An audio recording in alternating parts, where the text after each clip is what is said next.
What's up again, guys? Yeah, it's me, your friendly neighborhood Dovahkiin, and welcome back to Let's Play Divinity Original Sin 2. And before we begin, be sure to hit on the subscribe button for more great videos. Okay, so for my 20th episode, a new intro and outro music, Revlon. By the way, the previous one, which is the main theme, is titled Sins and Gods. And today, I'm gonna feature 3 quests, hence my longest title for a bid so far. We start this one with the acquisition of Spirit Vision, which is the second phase of the Powerful Awakening quest. By the way, in episode 18, I did mention that this sorcery skill is an early must-have before exploring the entire map. So, let's jump into the narrative.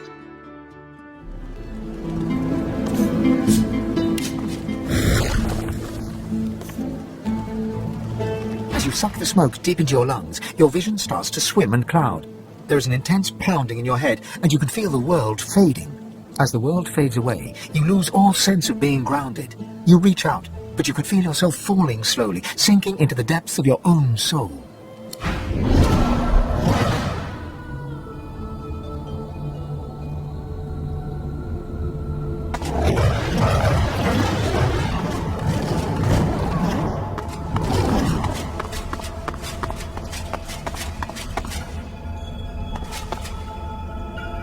Bathed in the half-light of these starless barrens, you spot a figure you could only describe as a second self. It looks haggard and weak, its very voice but a feeble echo of your own. My chosen, come closer, so that you may see me, as I truly am. Look me in the eyes. The apparition clasps your face in its shaking hands. You suddenly feel your eyes tingle. Everything becomes brighter, sharper. Blacks and whites become glorious bursts of colour, then fade back into their accustomed spectrum. Blind eyes, shine brightly. Speak the smell, and see.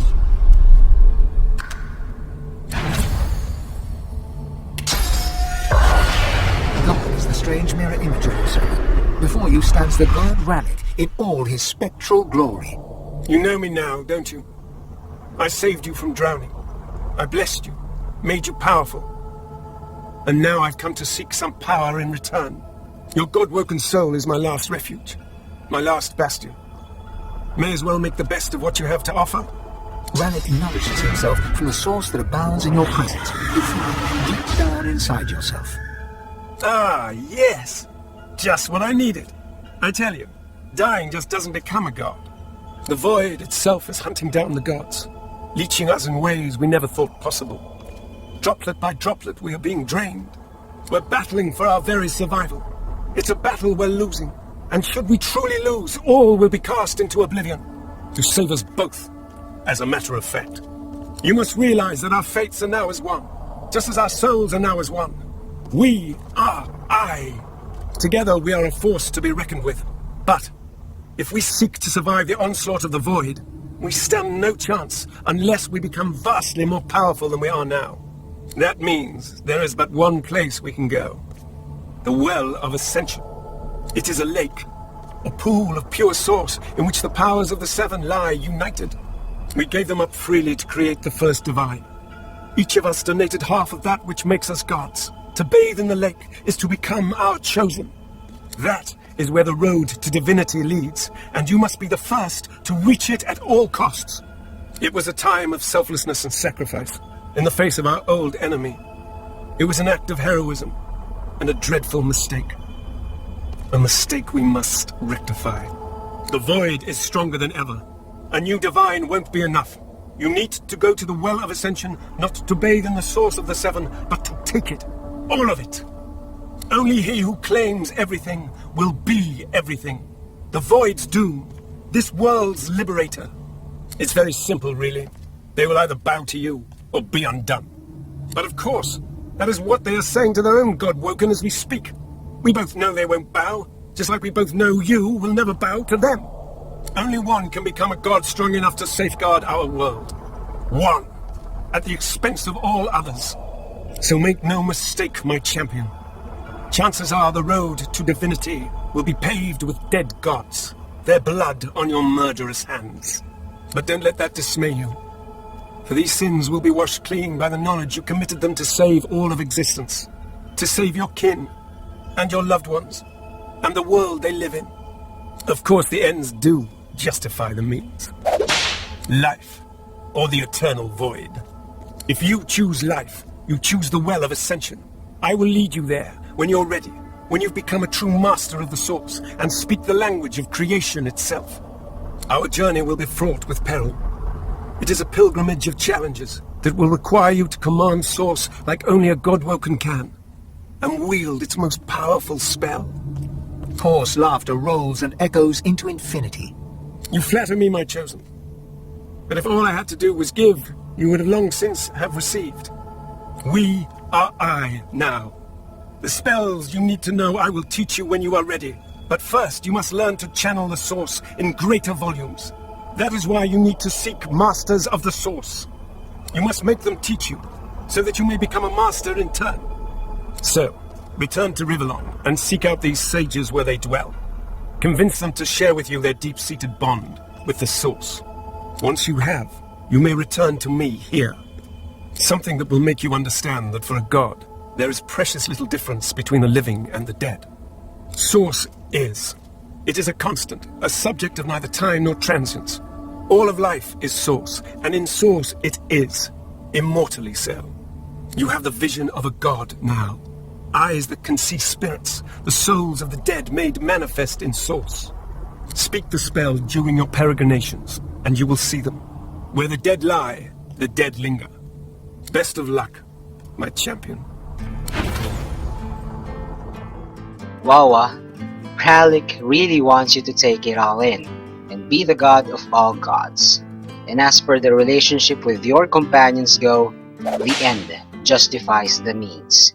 For us players, these statements can create an early mindset on what's gonna go down in the end, thus affecting our choices in the game.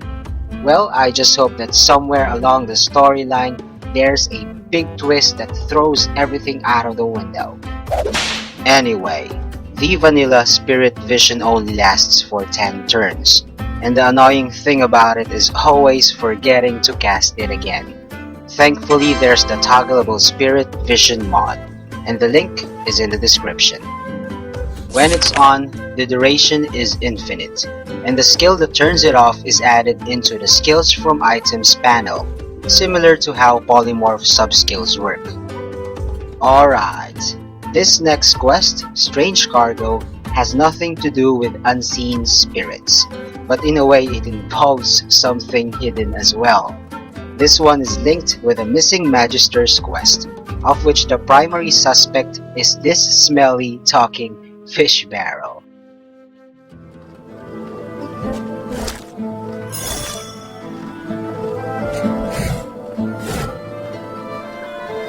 Behind the containers, the fish in one of the barrels shifts slightly. Please, you have to help me.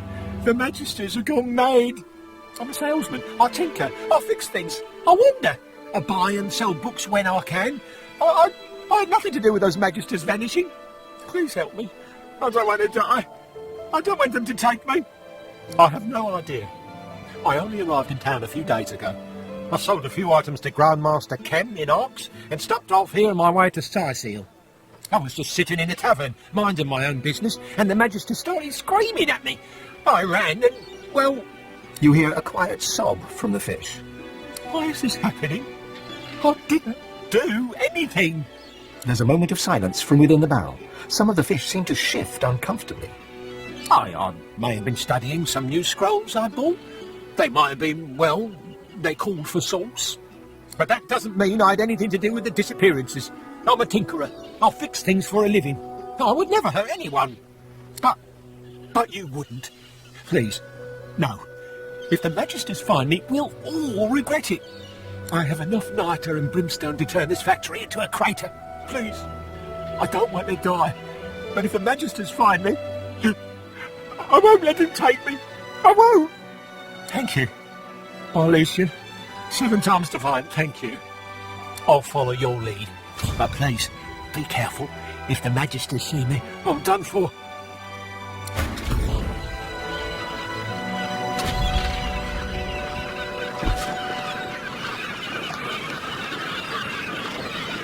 Okay, let's make this extraction mission easier.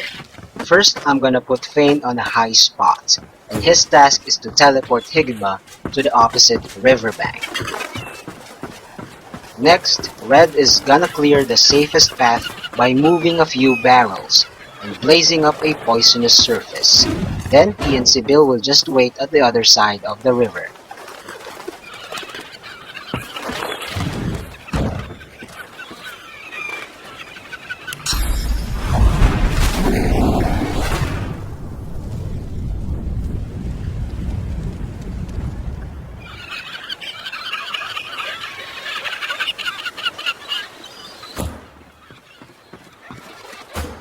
Once cleared, I'll just lead him along the safest path.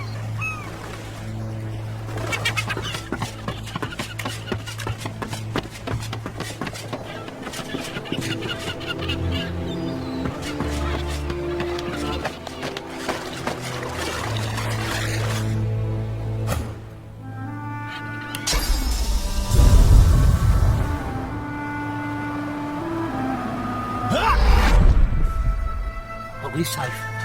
At last, I can breathe again. Oh, freedom! I thought I was dead for sure, but the kindness of others saved me. You have my thanks. If not for you, I probably would have been found, gutted and salted. I can't just saunter away.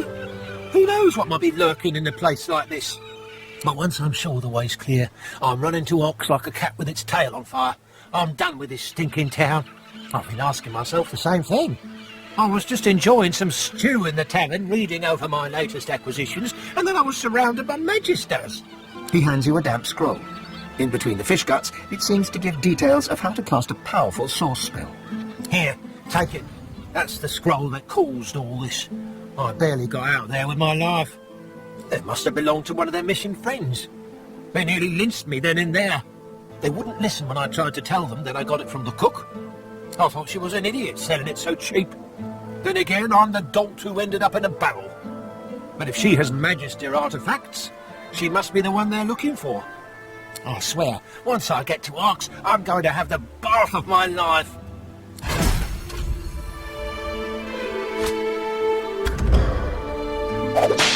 And that is how you make things easy. Anyway, I helped Higba early because it pays to follow his lead on this mystery. The missing Magister's quest reminds me of Sweeney Todd and how Mrs. Levette's worst pies in London became the best overnight. In this case, it's the cook's meaty stew.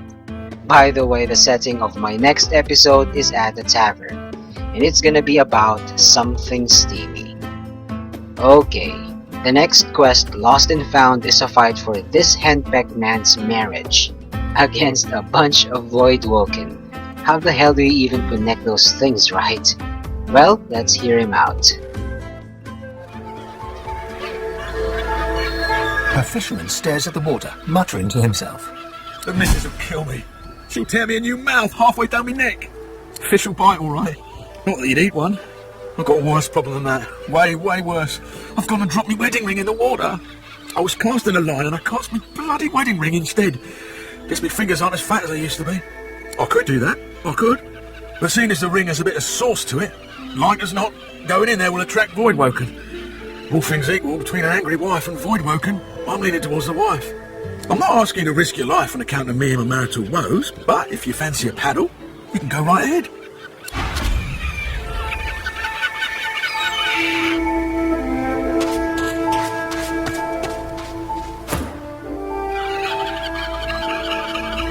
What's this? I found something.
horrified fisherman stares at the water, muttering to himself.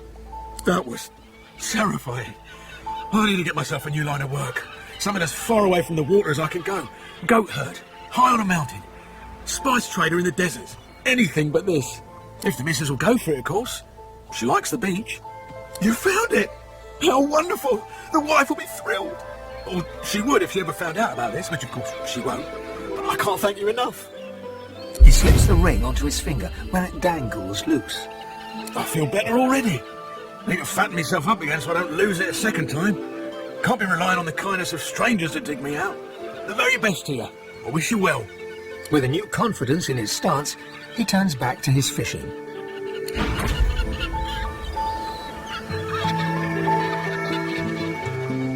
Remember, next episode, Stevie. And that's all there is for now. Thanks for watching. Also, check out other videos from Sabbath Clan Philippines and subscribe. See you on my next vid. Peace out.